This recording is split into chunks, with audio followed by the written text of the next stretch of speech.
I'm Tom Baker, this is Chasing Cars, and over my left shoulder is the new KA4 Kia Carnival. A significant upgrade over the outgoing Carnival in a number of ways. There's a new platform underneath this van, it's also a little bit longer, and there's considerably more space in the third row. And of course the third row is what a car like the Carnival is all about, because even though lots of families are getting into large SUVs with third row seats, only a vehicle like the Carnival or a van this size is actually going to give you generous space in all three rows in the boot, and that's one thing we're going to be checking out in today's video. But before we do that, I do want to comment on the looks of a car. Now, I always say design is subjective, but I reckon Kia have done the Carnival a big favour by basically giving it styling cues from their SUVs. I think it does have some good street cred. This one is the Platinum, the top of the range. You can tell it by its black wheels, which I'm neither here nor there on.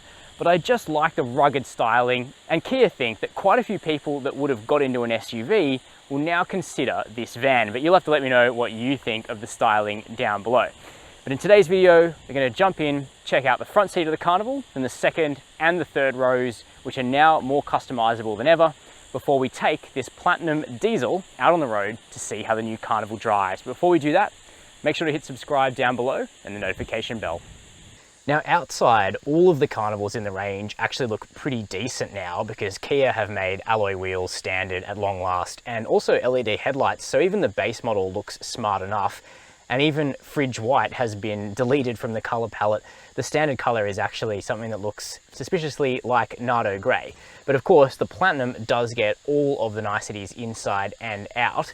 But here in the cabin, it feels genuinely, quite premium here in the front.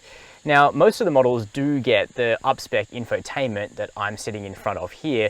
Only the base Carnival S gets a really small 8-inch screen that looks tiny inside this huge mold. Though, oddly, the base model is the only Carnival that gets wireless Apple CarPlay and wireless Android Auto.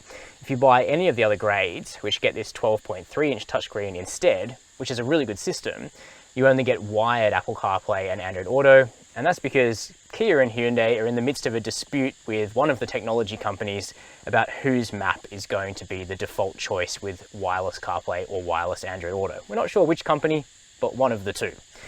Now, because of COVID, Kia says, the Australian spec Carnival has actually missed out on some of the features that are available overseas, and that includes the digital dash in front of the driver. So even the Platinum has analog gauges with just a small trip computer in between them. Now that's not necessarily a problem because the analog dials do actually look quite handsome, but it means that you don't get that in-depth digital dash, and it also means you don't get the blind spot view cameras that you get on a Sorento GT line, that you get on the Hyundai Santa Fe or on Genesis products. But most of the rest of the cabin's pretty complete. The seats are fairly comfortable, they're not leather, it looks like leather, it's actually just simulated material, but it comes across decently. This dark grey colour is the only one on the palette, but you do get heating and cooling here on the Platinum, plus a decent range of electric adjustment, although the squab is a little bit short and a little bit flat. I think the Sorento's driving position is a little bit better, but the Carnival isn't too far behind. And all of the controls are easy to locate. Kia are pretty good at keeping, physical controls for most things. So we've got a rocker for the AC, got sort of touch sensitive buttons for the rest of the controls for the infotainment, and then toggles down here for your parking sensors, your seat heating and cooling, heated steering wheel and the like. Speaking of that steering wheel, quite a nice small diameter unit, so it doesn't feel like you're driving a bus. It's a very car-like sort of interior. We've even got paddle shifters as well for the 8-speed auto and shortcut buttons on the wheel. And in terms of practicality, it's a van, you'd expect it to be good, and it is. So we've got standard wireless charging here, we've got a little slot between the seats, big cup holders. Now the only covered storage here, aside from the glove box, is this big bin between the seats, but it does go nice and deep. The door bins could have been a little bit bigger to take a 1-litre bottle, however. But I think up front, the Carnival has a pretty good air about it. It's a pretty comfortable and premium vehicle, but this van is all about the back 2 rows, and that's what we're going to take a look at next. Of course, one of the big benefits of a van over an SUV, if you've got kids clambering in and out, is the sliding doors. Much easier in a car park. And the Carnival now has an automatic door opening feature where if you're standing next to the door with a key in your pocket, if your hands are full, the door will actually open automatically. And the same thing goes for the boot. Now, closing up that door, which is electric on the SLI and the Platinum variants, it is actually a very spacious place to be, as you would expect for a box on wheels. Now, the second row is pretty comfortable. What we've done here is we've actually taken out the middle seat. You can have a full seat here in the middle. You can even rotate it to turn it 180 degrees, or you can remove it as we have done. Weighs about 18 kilos. It's a fairly simple job. And that means that you have this walk-through capability for the third row, which I'll come back to in a sec. But firstly, for the second row, lots of headroom beneath this dual pane sunroof, which is quite a nice touch. Makes the cabin really airy. Legroom's huge, sitting behind my own driving position. Tow room is fine. Just like the front seat though, the squab is a little bit short, but you can recline the seat very generously. So on a long drive, you'd be able to drop off here, I reckon, pretty easily. That's helped out by the fact we have good sun blinds, perfect for the Australian summer, and even soft touch materials here in the second row, plus heating for these outboard seats. There's also little USB ports in the backs of the front seats as well, and seat back pockets in both front seats. 12-volt socket as well, plus you've got cup holders here, so it's pretty lush. But the best feature for big families will be the fact that by taking out this center seat, you can see just how graceful it is to get into the third row. Much better than in a Sorento and virtually any other large SUV. The only SUV that can really compete right now is the Palisade, the Hyundai Palisade, which has a similar walkthrough, but it's not quite as big. Now, we do have a center seat here in the third row, but of course you'll want to be sitting over one so that you have a little bit more headroom. I'm 6 foot, I can fit. You do have air vents here. Legroom is fine, but you could actually slide this second row seat forward and it would be even better. We've got cup holders, we've got USB ports. We even have tiny dinky little sun blinds in the third row as well. Plus you have airbag coverage right to the third row in the Carnival. So all in all, it's spacious, it's comfortable, and it's really workable if you need to use all 8 seats in this vehicle. Plus, as we'll see in just a sec, you even have decent boot space traveling 8 up. Heading around here to the back of the Carnival, I do think the rear end is improved in looks department as well, and we even get a few flourishes like this full-length light bar that lights up when the lights are on. Of course, you're going to notice that a bit more at night, but I think it's pretty cool. Also, a change in the script for the Carnival badge, just a small touch, but I personally think it's quite cool. As I mentioned, we do have the automatic boot operation, but there's also a button down there on the tailgate itself. And it opens up to reveal what is probably the Carnival's biggest party trick, and that's that even in 8-seat mode, you still have a 627 litre boot. So to put that in perspective, the boot is bigger than the Sorento's when that car is in 5-seat mode, but with 8 seats up. And that's something that only a van can do. Now it's very deep, so you would be able to get suitcases in there. We've even got sort of cubbies off on this side, got a 12-volt socket on this side. Now putting down the third row is pretty easy. It's a 2-step affair, but you are supported by some spring-loaded mechanisms, so virtually anybody is going to be able to do that.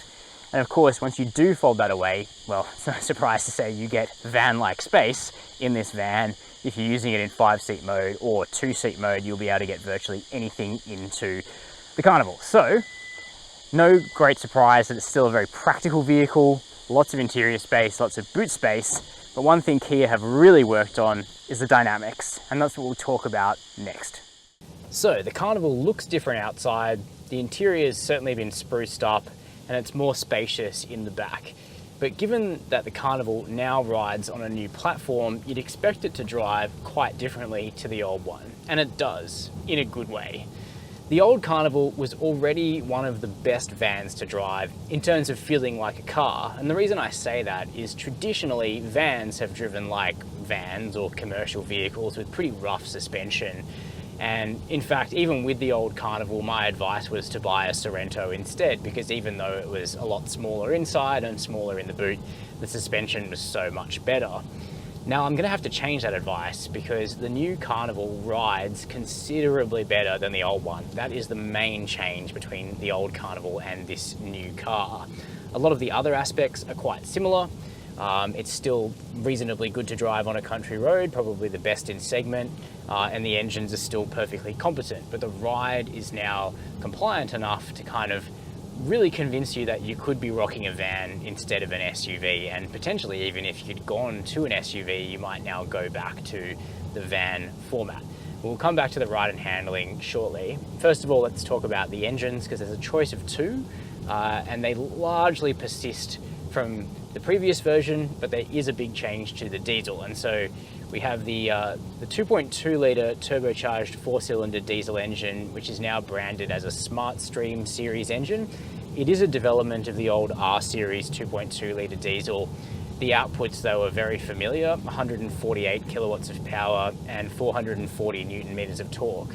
But there's a big change to the block, which has now moved from iron to aluminium, which has resulted in weight loss of 19.5 kilos for the engine. And so that not only helps turn in, but it also reduces fuel consumption quite considerably, both officially and in the real world.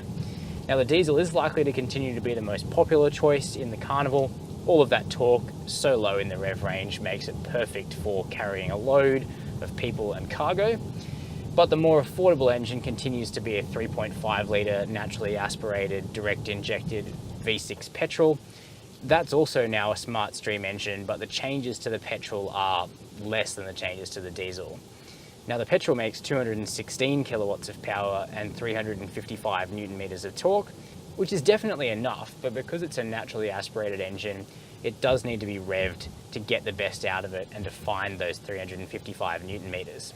Thankfully, the V6 sounds really lusty when you rev it out, so it's not actually a problem to have to do that, but it is going to be about 50% thirstier in the real world. So the money that you save buying the petrol is going to be chewed up in greater fuel consumption as the months and the years roll on. So I would just keep it simple and buy the diesel.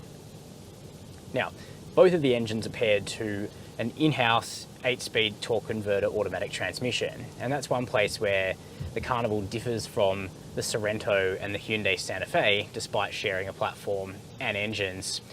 Those vehicles pair the diesel to an 8-speed dual clutch from the i30N DCT.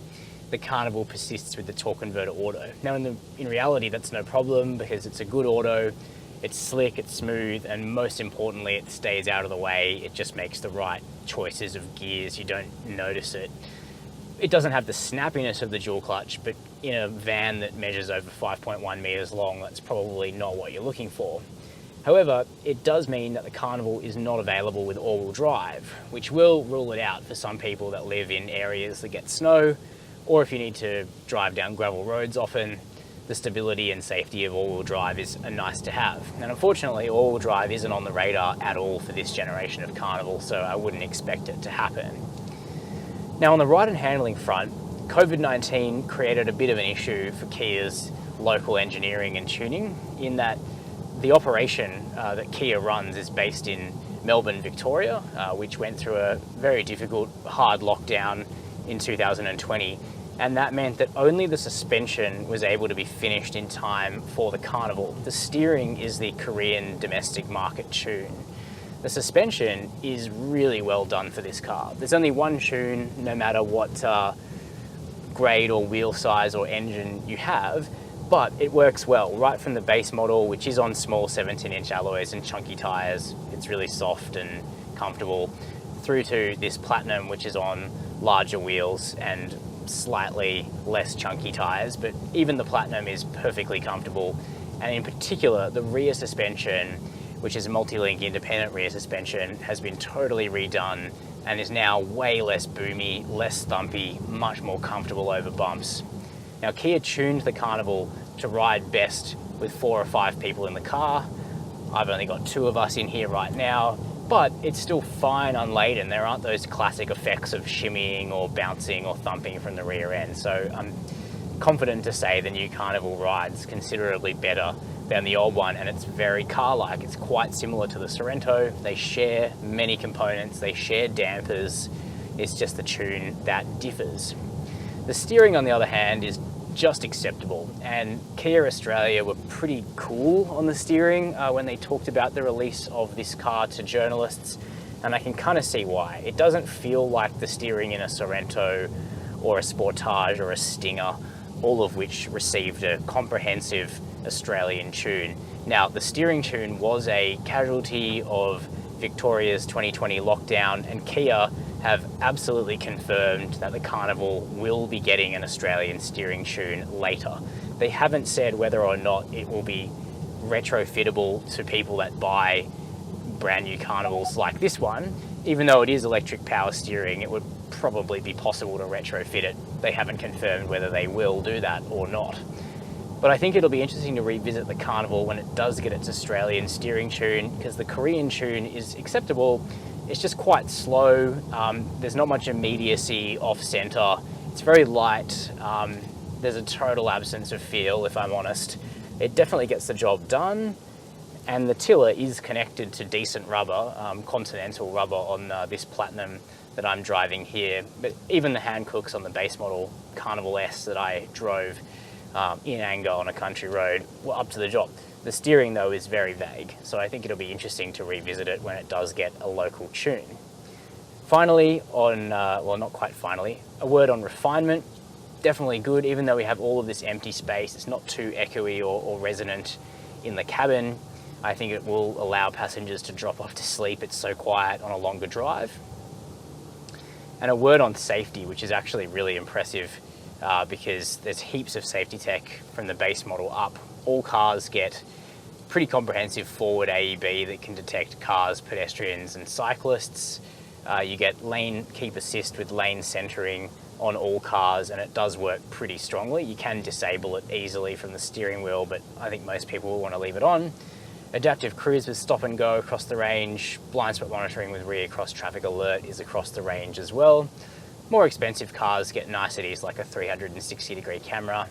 But sadly and disappointingly, reversing AEB, which can detect a pedestrian behind the car, is not available at any price on the Carnival. So that's a close look at the new Kia Carnival, which I think you'd have to say has been improved in every way. It's a bold play, styling it more like a large SUV than a van, at least certainly more so than the last generation of this vehicle. I think it's easier on the eye, but more importantly, the interior is now larger and more practical, and it's significantly better to drive as well. Now, there's nothing really that new in terms of the powertrain department, no hybrid or electric version to speak of yet, though the platform is capable of it. So it'll be interesting to see what happens down the line. But for now, I'm keen to know whether a Carnival is on your shopping list. So let me know down below this video whether it is and whether this vehicle appeals to you. While you're there, make sure to hit subscribe and the notification bell. And as always, thanks for watching Chasing Cars.